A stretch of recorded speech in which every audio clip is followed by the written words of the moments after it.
There we are. All right. Today I am sitting down with someone who's seen every angle of Arizona real estate. Jim Dunning got his MBA from ASU, jumped into the industry in the mid 80s, spent years leading sales teams for some of Phoenix's top home builders, and eventually opened his own Keller Williams offices in Scottsdale and Tempe. He now oversees about 400 agents and has a deep understanding of the Phoenix market that most people never get close to. Jim's helped shape the way Phoenix real estate is done here, and I'm excited to dig into his story and insights. Jim, thanks for hopping on. Thanks for having me, Tyler. Happy to share. I've been in this crazy business for 40 years. And like you said, have seen great markets and bad markets and everything in between. And happy to share any wisdom I can to help people in this crazy real estate world in Phoenix. Appreciate it. I love it. Yeah. So right off the bat, what was it like back then versus now competitively? Was it more competitive, less competitive? No, it was less competitive. There wasn't the everybody and their brother have a real estate license, right? I got into it really kind of accidentally. I got an MBA from ASU and was definitely planning on doing something. Don't know what, but I had a friend of mine that was selling new homes, and he said, "Hey, why don't you do this while you kind of figure out what you want to be when you grow up?" And so I started selling new homes for a company called UDC Homes, which was a big builder in town, and just fell in love with the idea of helping people with most people with their single biggest financial decision of their life, and just the joy it brought to people to find a great house, and that was it. So I was working for home builders, and that's really how I got my start. Love that, and then sales manager, vice president of Diamond Key Homes. And then I decided I'd flip the script a little bit and go to the resale side. And so 2002 opened up the Keller Williams Arizona Realty franchise. So 23 and a half years ago. Yeah, so it was good. And it's been great. Real estate in Phoenix has been great. Obviously, we've had a couple downturns, but even in the downturns, there's opportunity. Totally. Totally. And for those who don't know, I still have my active real estate license under Keller Williams. So Jim is essentially my boss. so, so, so it's I appreciate you starting that branch and getting out there, and just it's cool to see how big the office has become. Like, Yeah. just it's and great leadership too. Well, thanks. I mean, there's lots of great real estate companies out there, and I think that um, it really goes back to the leaders in each office and how much they're willing to pour into their agents. And it's I think we do have a great team, and I think we are seeing that by how productive our agents are. Did you always know you wanted to not just kind of like be an agent, but like open up your own brokerage or like get bit, like just be bigger and help out more people? Or Yeah. was it like caught you by I surprise? did. My dad was an entrepreneur, owned a number of businesses, and I just kind of always thought that I would own my own business. I didn't know growing up what it would be, and but but he just kind of always instilled in me that there's good opportunities if you can own the company, and so yeah, I liked it, and I really liked the Keller Williams model. I think it's a good uh, it's a good package for both the agents and the owners, and so obviously the market is gotten competitive as more and more agents join the market, and I think what it does is it's raised the bar. The agents that are willing to work and willing to provide a top notch a level of service, kind of a Nordstrom's level of service, they're still thriving. I think the people that got into it hoping to make a good living and not working real hard, they've all realized that this is a tough business, and it's really tough to start. The first couple of years are just brutal for anybody, and but I think that if you get through that, and now all of a sudden you've got some clientele, you've helped people buy and sell, and now they're referring you to their friends and family. Man, that referral business is fantastic. Totally. And it is, like you said, becoming more and more competitive. So, what are you and your top agents specifically doing to stand out in today's market? besides referrals, besides the book of business that you built up, is there anything extracurricular that you guys are doing to stand out amongst your competitors? You know, we really work our sphere of influence. I happen to be a golfer, and so a lot of my past clients are also golfers, and I'll take them out golfing and play golf with them, and make sure that they know that we appreciate their referrals, because like anything, if you don't remind them that you live on referrals, sometimes they'll give you one just because it just kind of, hey, yeah, do you know anybody, a client, a friend of theirs says, hey, do you know anybody that's in the business? But if you're actually actively out there reminding them to think about anybody they know that's looking, that's huge. I've got one guy, I just want to shout out Mike Bushka, is a client of mine, and his son bought a house from me, and he's got his tree, as we call it, is massive. I mean, he has sent me so many clients, and then those clients have sent me other clients, and it's a massive tree, and just a great guy. And I played golf with him last week, and try to buy him a few cocktails every time I can. So Let's go. I love that. Yeah, it's crazy. Did you grow up playing golf too or no? no, I thought golf was an old man's sport. I was a violent person. I loved football. I played football. I wrestled, and then I played competitive judo growing up. And those are my sports as I was growing up. So Dang. So from a self-improvement side, I noticed a lot of entrepreneurs love self-improvement. Do you think it was more like you said, like your parents are entrepreneurs, like nurture based, or you were just born like there's like an entrepreneur gene, you think? yeah, that's a great question. I think it's both. I think it's both. I mean, I definitely have kind of if you know the disc profile, I'm a high D, high I. I'm very outgoing, but I'm very driven, very competitive about everything, and that's just that's how I'm wired. And so I always wanted to be the best at whatever I did, and so I think that DI profile, which is not real common. I think it's less than like 12% of the population, is kind of driven to leadership and running. As my mom used to say when I was growing up, Jim, you're a great team player as long as you're captain of the team. Um, and so I get that, and I'm sure it comes with some drawbacks and so forth, but I I like it. I like being in the trenches, and I like I've been commission based um, for my entire adult life, and you own a company. Please don't ever, anybody out there, don't mistake that for not being commission based. You get paid when your company makes profit. If you don't make profit, I mean, you can be taking a salary drop. Essentially, if you own a company, you are commission based on the performance of that company is how you get compensated. And I've just always felt like I wanted to be rewarded for my merits. I didn't want a base salary and that's how you get paid and you put in your hours, because I'm just not wired that way. I'm wired, hey, you can make X or you can make 10X or you can make 20X and go do it. So I'll just say, when I first started selling new homes, the home builder said, hey, everybody gets 2 days off, either, Tuesday and Wednesday or Thursday and Friday. And I just said, do I have to take a day off? And they just looked at me like I was crazy. And I was broke and hungry. And I just like, no, I want to work 7 days a week. If I can, if you allow me to. And they said, absolutely, you can. You're an independent contractor. You go do whatever you want. And but I was hungry. And if you're hungry and you're out there and you're new, um, you know, open houses, door knocking, cold calling, however you generate your leads, there is, that whole we work 5 days a week is nonsense. There's nothing wrong with going 7 days a week. And believe me, hey, Sunday morning I go to church and like family time, but do that and then go do an open house in the afternoon, whatever. Yeah, 100. Why do you think most people like aren't like that? Like, why do you think like just laziness? Like, why do you think? Do you think it's a generational thing too, or do you think And like I think it is. I think it's a little generational, but now but I know.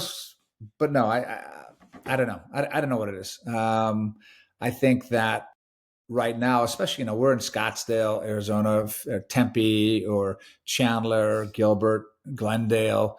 I mean, we live a very, very good life, and we all. I mean, if you're here, you're doing pretty well, but there are people that are struggling, and I think that if they were given the opportunity that most of us are to make the kind of money we can make, man, I think they would. You pick somebody up from Mexico or from some other country and bring them here, man. They work, man. They work like crazy. A long time ago, as a side business, I owned a landscape company, Blooming Desert Landscaping, still in business.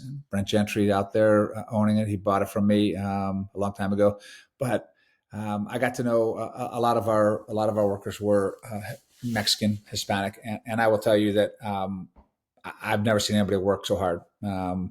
They just work as from sun up to sundown, and amazing, wonderful people, but hard workers. And so, yeah, I just think that um, hard times.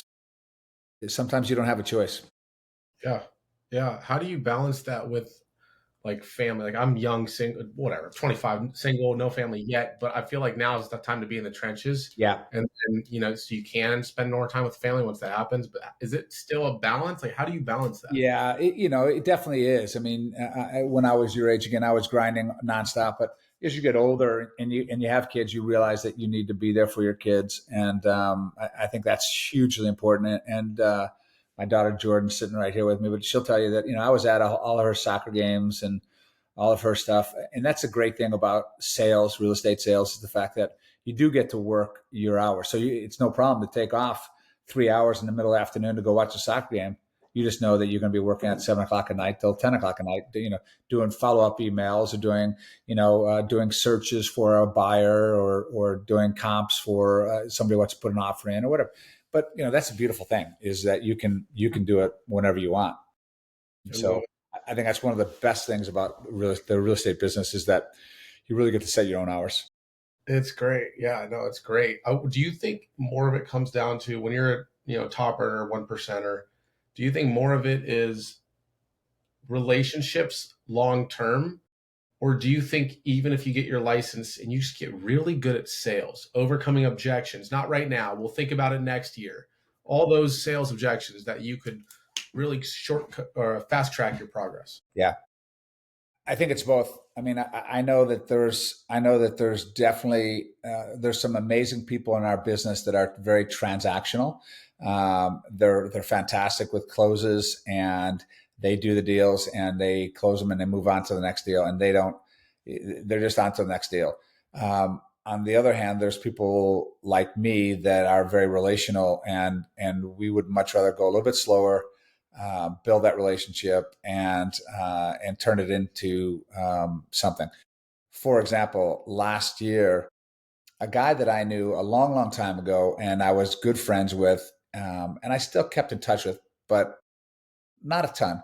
But he brought an opportunity to me and my team through Starwood Capital, right? And Starwood Capital has some rental properties in Phoenix they were looking to liquidate, and he endorsed us, and we got the opportunity to work with Starwood, and we sold 130 of their homes last year, which is an opportunity that I would have never. You just they're not going out there in the general public interviewing people. They're looking for endorsements and people, and so the fact that I knew this guy for the last 35 years or so, um, yeah, and it always done the right thing, and he knew that, and so it was a great opportunity. But those things, I mean, it is unbelievable. Every person you come across, every person you deal with, whether it's business or church or your kid's soccer team, is an opportunity for you to make a positive impact and hopefully better someone's life, so that they, if given the opportunity, might refer you. Yeah, I love it. I got my first license here in Arizona, joined Metro Realty. Have you heard of them Yeah, downtown? yeah. That was my first brokerage. Yeah. And then went up to Vegas for the summers, got my license up there too. Let that license go. Could live down here, but they bought me the Brian Buffini course, and I went and door knocked my neighborhood, closed first deal was like $1 million home. Had no idea what I was doing, and so that leads me to my question: do you think that newer agents should go for, like, it's still the same process, right, for these big volume expensive homes, because you bigger paychecks, right? Or hey, start small no matter what, and don't touch this until you get a lot of experience. Yeah, that's a great question, Tyler. I think that uh, I think a great way to meet clients if you're brand new in the business is face to face. So that's either door knocking or open houses, right? I think both of those are great because people get to see you face to face, and I think there's a great opportunity to connect with people. And even though you're new, I think there's an opportunity there. The challenge with the higher end stuff is that some people will go, "Hey, how long have you been in the business?" And when you go, "I've been in the business for 3 months or 6 months or a year," they're going to go, "Well, Jim Dunning's been in the business for 40 years." And for a lot of people, not all people, but for a lot of people that have those bigger homes, they're typically a little bit older, right? They've made money and they've invested in it and they've done well, and so they want they want experience. They don't want the you know deal with someone that's just new in the business. But I've seen it happen. I mean, I've seen people 6 months in the business, 3 months in the business get a $2-3 million listing, or work with buyers that are in that price range. And so I would never tell anybody not to do it. I would I would just tell people just do something. Activity is the most important thing. And again, open houses I think are a great way to get clients. People are looking, people are out there, and people are stop by and see stuff. And we just had at our last team meeting in our office, we just had a guy that was talking about doing open houses, and he puts out a lot of signs, and he does about 3 or 4 open houses a week and gets on average 8 or 9 groups of people, not people, but groups of people through. That's I mean, how you pick up one of the 8 every day that's actually a real buyer or seller, man, that's a fantastic living. So, So that's, yeah. and anybody can do that. And you do it, the more you do it, the better you get. Right. Yeah, it's making So, me want to become an agent again. It's funny, the just like going, because I remember doing all that. Dang. Do you think, does Jim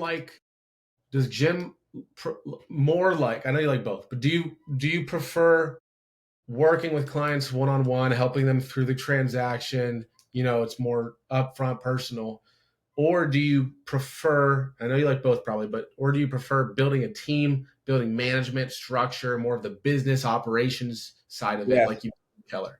Yeah. I mean, I've done both, and I've been relatively successful at both, but I actually, I like working with clients. When you build a business, it's nice because it creates residual income, right?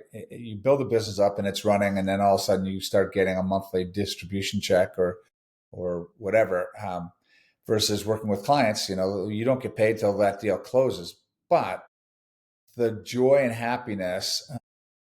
Jordan and I were just out showing homes this past weekend to these buyers that are very, very affluent and wonderful people. Um, but you could see when they walked into a house that they really liked. I mean, you could see them light up. I mean, they were looking at $3.5 million houses, and it's still, whether it's 350,000 or 3.5 million. They walk in, when you find that right house for them, you see their eyes light up. You see their whole demeanor change to go, this is it, right? We looked at, I don't know, 2 days. We looked at about 10 or 12 houses, right, George? About that, yeah.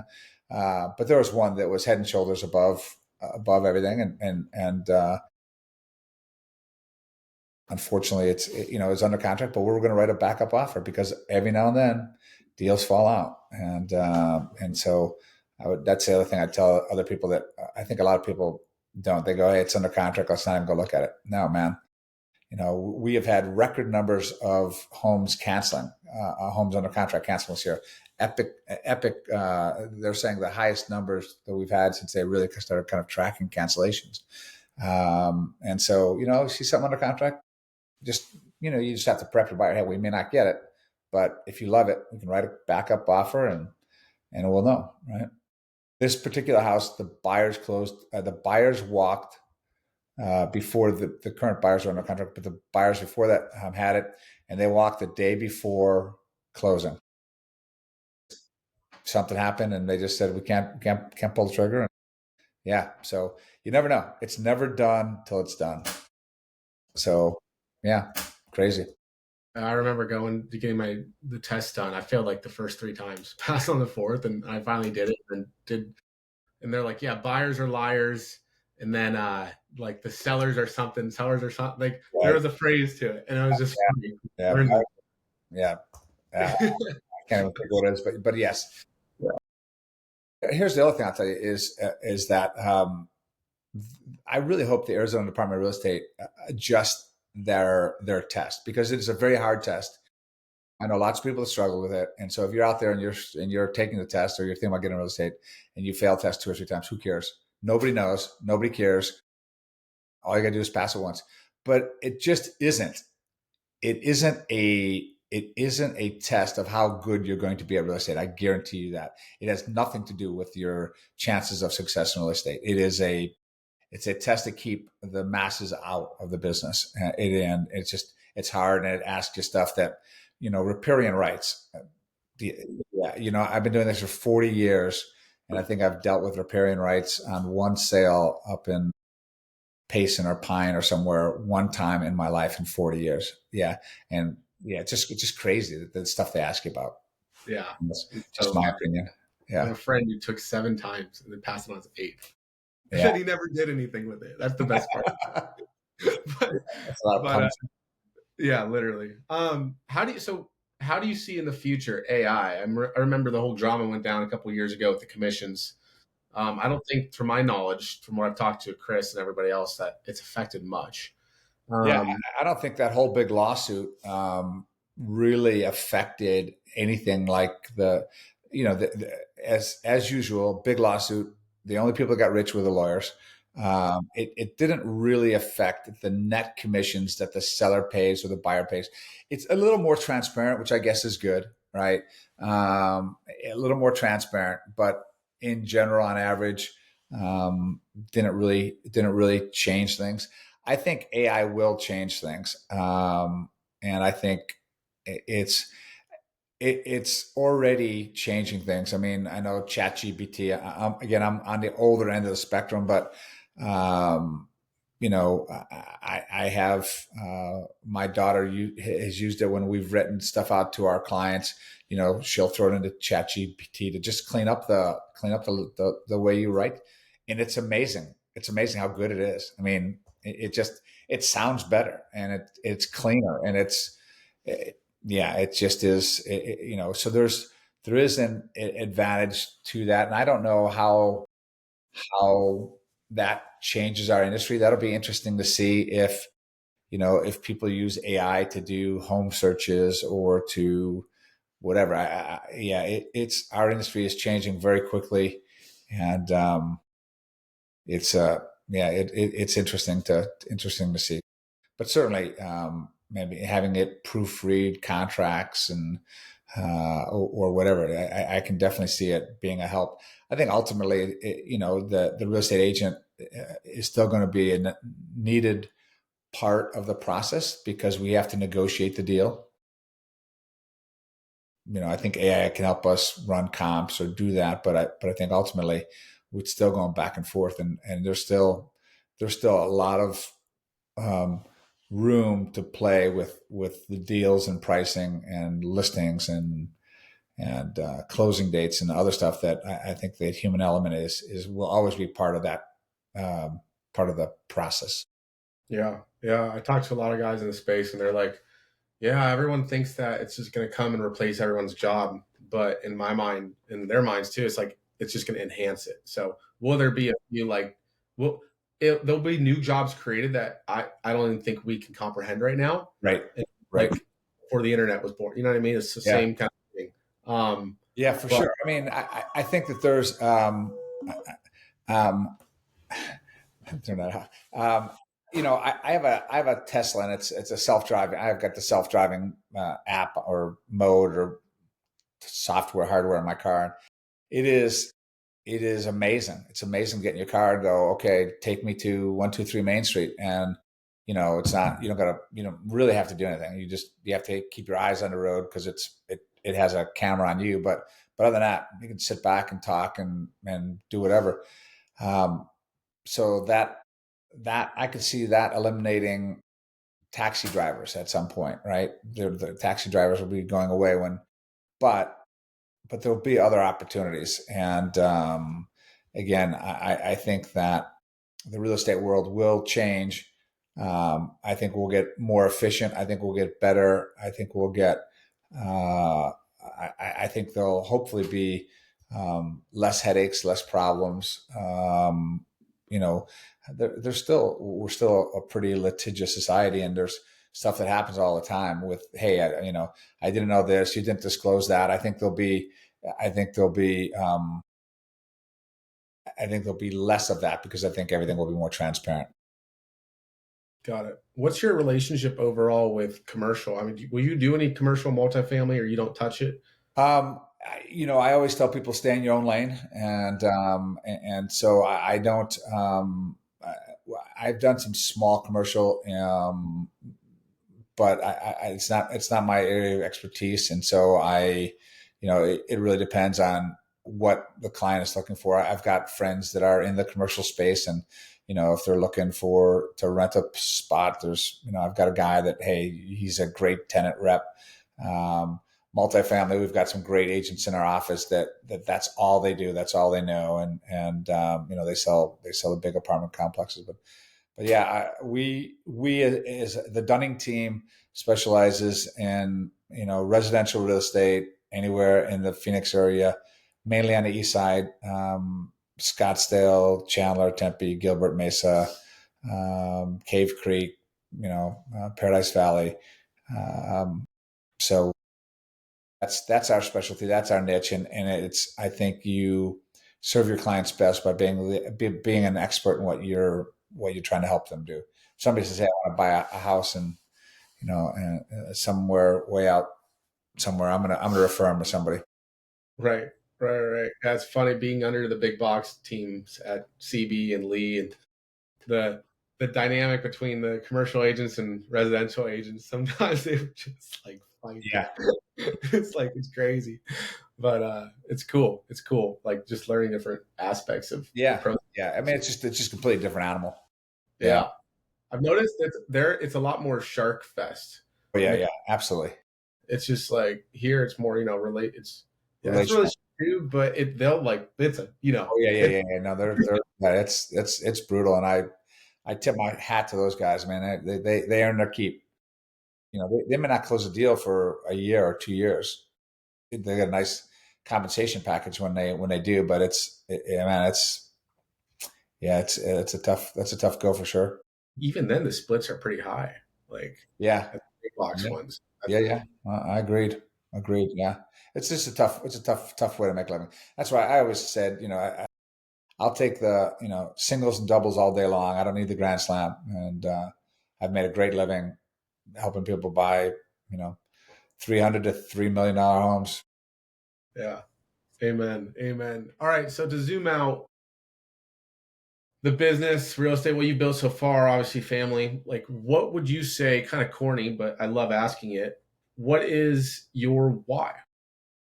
Yeah, my why for the beginning of my career was just uh, to not have to worry about to sell enough real estate so I didn't have to worry about my mortgage payment this year or whatever. I got married, got a couple of kids, and then my why became Jordan and Alex, um, and then got divorced, got remarried, and got a couple bonus kids. But yeah, it's my wife and my four kids are my why. And I grew up really poor, and that's always in the back of my mind. It always kind of drives me. But but I think I've had a pretty good balance in my life of working hard enough to make sure that you don't have to worry about it. And that's where you really want to get to is you're not worried about, okay, if I don't sell anything for 3 months, am I going to start missing house payments, right? So, um, but I think that everybody has to know their why, and your why changes. Your why changes, can change multiple times in your life, and that's okay.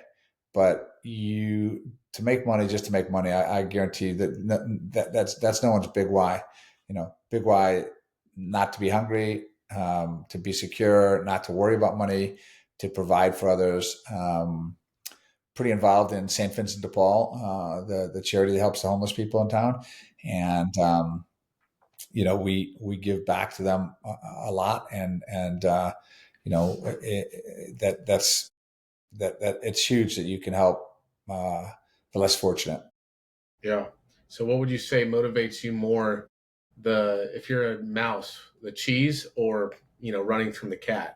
Yeah, yeah, yeah. That's always a good question, right? The fear or the cheese, and so um, I think that they're both they're both important, and I think that's probably changed. I think running from the cat when I was younger, and now it's the cheese. Now it's the achievement, and really right now, I sell real estate because I like helping my clients, I like helping my friends, but probably more importantly, my daughter Jordan and my bonus son Jackson work with me, and having them watch what I do and learn the ropes. Jordan's been with me for 6 years now, and she's really really good, and Jackson's been with me for about 6 months, and he's getting it. But just hopefully setting them up so that they can have a great life. Doing what I do, what I've done, is fun, and yeah, it's exciting. It's exciting to see. That's sick. Yeah, no, it's I watched Rogan the other day. He interviewed Jensen Huang, the NVIDIA CNO video, and he said it was the fear. It's always still been fear, which They, is they say that really when you cut through it, right? That fear thing is it's a way bigger motivator, way bigger. The fear of losing versus the fear, the glory of winning is always subconsciously in every human, that there's that fear of losing or whatever that is the biggest motivator for all of us. Yeah. yeah, 100%. If you have people who are watching this, they want to become an agent. Maybe they thought about real estate. They know it's a great path, and it is. Would you say to them it's best right now to just obviously get your license, but buy courses, read books, really just learn? Or would you say, go work for somebody and then learn skills and then go do your own thing? Yeah. So I would tell you that the get your real estate license and join a firm that has really good training. And there's a couple. Keller Williams, certainly one of them. Our office, David Morris and Kiana Comer, our productivity coaching program is exceptional. But get in there and plug in and do the training and show up to the classes and do that stuff. And repetitions, man. Repetitions, just keep doing it. I mean, pro football players drill blocking, tackling every day, and they're the best in the world at it, and they go back to the fundamentals. So do your fundamentals. But I think that a lot of people have a part-time job to keep the cash flow going while they get their real estate license rolling, and I think that's a great idea. I mean, whether you're a server or a bartender, whatever it is, just to keep a little cash flow going, because that first year is a little skinny and tight. Every now and then you get someone who just kind of blows it up, but you can't count on that. So you gotta make sure you get that cash flow going. Yeah, yeah, yeah. Would you say from a tactical perspective, it's best to do door knocking, cold calls, open house, all the above? Like, would you Yeah, double down on social media? Like, what's yeah. your Whatever you will do consistently. If you go, yeah, I tried cold calling and I hate that. I hate, then don't do it. If you do open house, you go, yeah, hey, that wasn't bad, right? I'll do that every day, but do it every day. Do it 6 days a week, right? And yeah, you'll get good at it and you'll figure it out. So just whatever you'll do consistently. I like that. So it's not always about what, like, just work hard. Because sometimes I'll be like, oh, it doesn't matter if you're in the wrong boat, or you could Yeah. be a roofer. He's working harder than the OnlyFans girl. Yeah. Right. But Yeah. like Yeah. what No, you're I, saying. I think if you're in a boat and you're rowing, just keep paddling, right? Just keep swimming. Finding Nemo, man. Just keep swimming, man. Just keep going, keep doing it. And you may get a couple days where you get, you get nothing, and all of a sudden it'll show up. Just like working out at the gym, right? You just go there, and you go there in your first 2 or 3 weeks, you don't see any results. You won't see any results.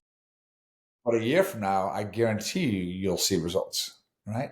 And you're building the results those first couple days and those first couple weeks. You're just not seeing anything, but you're doing it. You're laying the groundwork, and you are actually changing your physiology.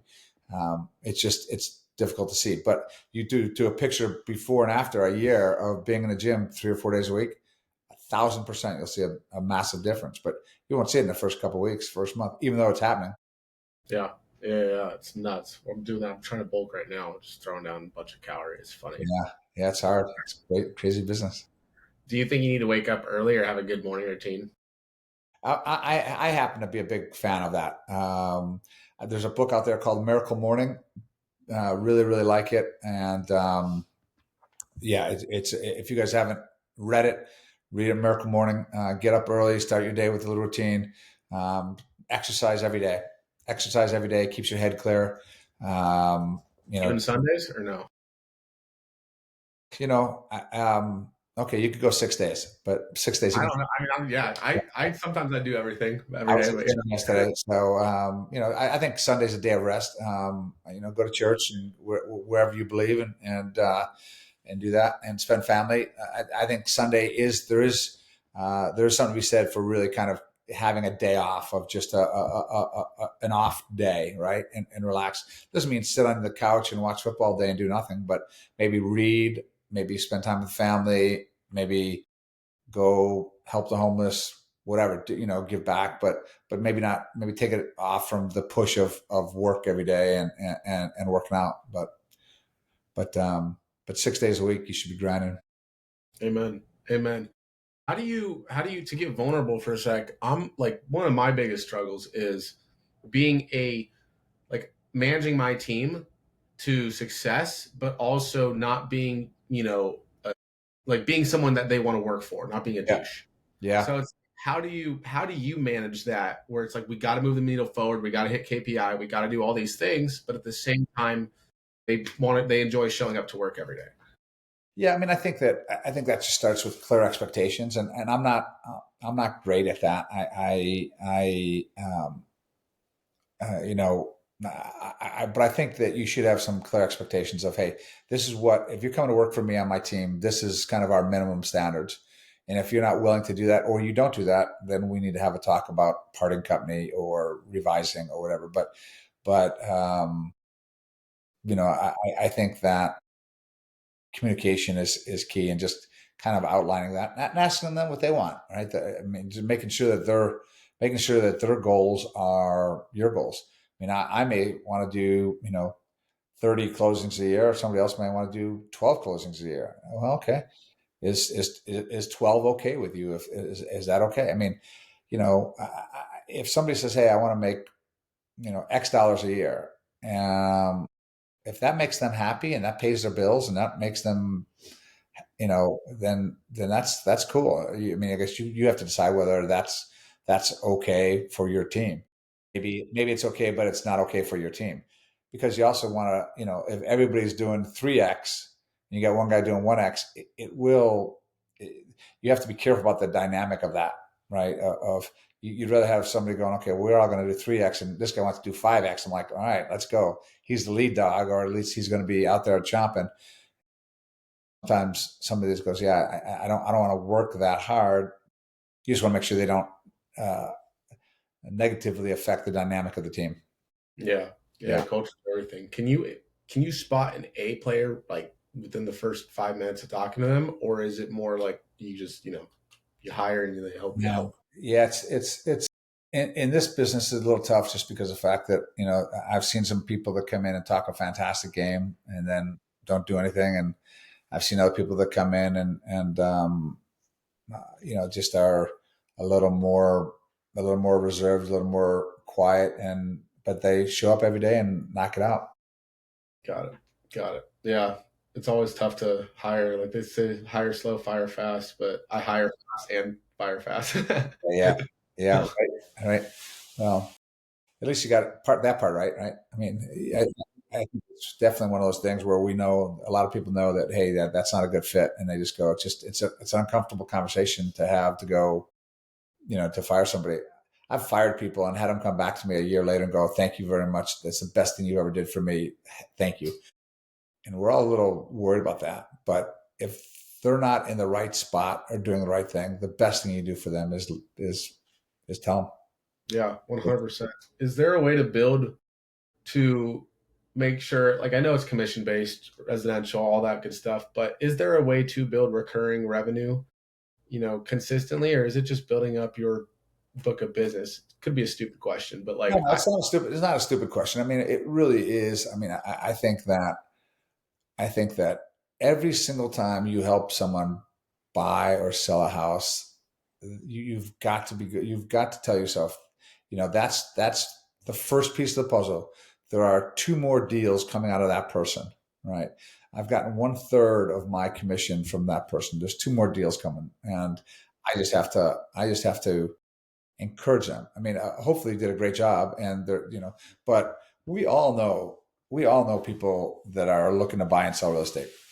And the other thing is, even if they just moved here from Florida, right? But they've got friends in Florida. And so, hey, if your friends in Florida are looking to buy or sell, I've got people that I know in my KW network that I would refer to them. And you can refer business to other agents and pick up a referral fee, right? So there's lots of opportunities. You want to make sure you're referring great people, but that, if you've got great people and you've got good contacts. I mean, I've got people throughout the country that I know and trust, and Dallas, Chicago, Florida, California, anywhere, that go, hey, and if not, I probably know somebody that knows somebody. So if somebody's looking to buy or sell a house, I should be able to put them in touch with somebody that is good and refer them and possibly pick up a nice referral fee. I feel like that's slept on. Like I even thought about this the 100%. other yeah, the other day I thought about, because I'm trying to run my business. I don't want a shiny object and go back to real estate, but like more as an investment for personal investments, sure. But I even thought about running, because taking my marketing knowledge, creating a real estate account, running leads, all the marketing to this account, and then any lead I get to this account, I can refer out to you, all these other people who I trust. Yeah. Yep. Like I don't have to, I could still benefit from whatever, 20, 30%. And then just, you need leads. Yeah, no, we definitely get that. I mean, and I get people even local that just go, hey, I've got my license, but this is somebody that really needs somebody, maybe in a price point they're not familiar with, right? In that upper price range. Jim, I'd rather give it to you, know that they're going to be taken care of, and I'm going to pay them a 25% referral fee.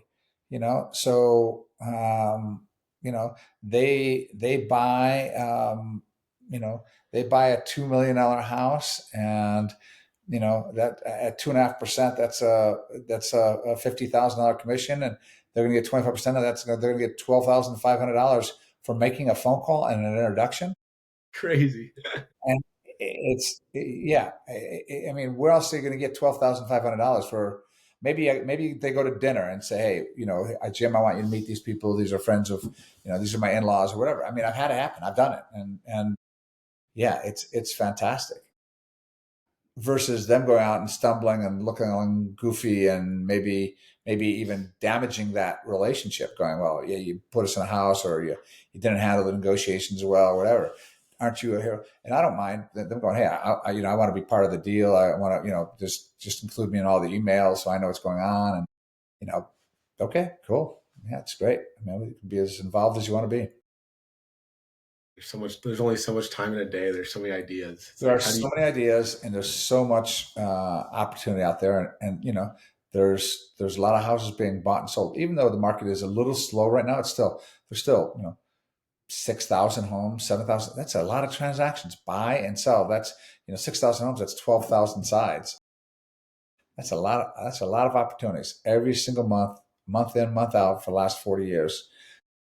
It just it's a good business to be in, but you gotta hustle because there's a lot of people that have their license out there. So you have to um, provide a better level of service.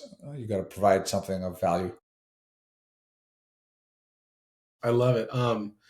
Well, I appreciate you for doing this, for coming on. I wanted to ask you one final question. If Absolutely. that's cool with you. What do you want to be remembered for? Boy, boy, that's a great question. One of yeah, you know, Charlie Kirk, who was recently assassinated, said I want to be remembered for courage, for my faith, and my courage for talking about my faith. And I believe that's huge. I think I would love to be remembered for being a great dad and a great husband and being a great friend. I think that if if you can take care of your family and be a good man and be a good friend, I think that that's all that matters to me. I don't think I don't need anything remembered as far as my business role. I think I've been a good leader of my company and good. But I think on my tombstone, when people talk about me, if they just say good husband, good dad, good friend, I'll take that. I'll take that. I think that's huge. So Amen. I've seen yeah, that clip of Charlie too. It's yeah, pretty good. yeah. It's good stuff. But it's life is precious, and we don't know how long we'll be on this planet. So I just think I think we all have a responsibility to make the world a better place. Be kind. I will tell you, I really wrestle with social media because I go on social media, and I like to keep up with what my friends are doing, but you just start scrolling and then you see some message from the right or from the left, and both sides are guilty of this, but the other side just says these horrible, nasty things to somebody they've never met. Just and I'm just like, guys, we just need to bring a little more civility back to our lives and just talk kinder to people. And if someone disagrees with you, it's okay, right? I mean, what we know is 50% of the people voted Republican and 50% voted Democrat almost for the last 4 or 5 elections. It's almost exactly evenly split in our country, and so the other half of our population isn't stupid, and I mean, there's great candidates and great ideas and great thoughts on all sides, and I think we all just have to get to be better at going. Let's make America better. Let's make our people better. Let's help the less fortunate, and it starts with yourself and your family and those people, and I really think it even starts with you, which is get up, have some discipline, go work out. I think that's huge, and I think that if you're really, let's just say you're really out of shape, and go walk around your block, right? Walk today. Walk around your block twice next week. Walk around your block 4 times, right? Get 10,000 steps in. Anybody can do 10,000 steps. I mean, it takes time, but right, get 10,000 steps in a day. That will change your life if you're out of shape. I'll just tell you that. Just walk. Start with that. You don't have to go, right, but movement is important. I think it's really good for your stress level, for your sleep, for all that stuff. And so I think you're just a nicer person when I know I am. I know when I work out, I'm a nicer person. That's deep. You're spot on. A lot of keyboard warriors out there, but Yeah, right. They're just in their mom's basement, just like sending out all sorts. No, man, just go work out, have fun. Yeah. Anyways, well, where can people find you at? uh, 602-561-2245. You can text me anytime. Call me 602-561-2245. Or if you want to ask me something deep or want to talk, Jim at jimdunningaz.com. or Jim D at Jim D at KW.com. That's a nice short one. Jim D at KW.com is a great one. I love it. Awesome. Well, thank you so much for coming on. Appreciate you, Jim. Absolutely. Nice talking to you, Tyler. Likewise.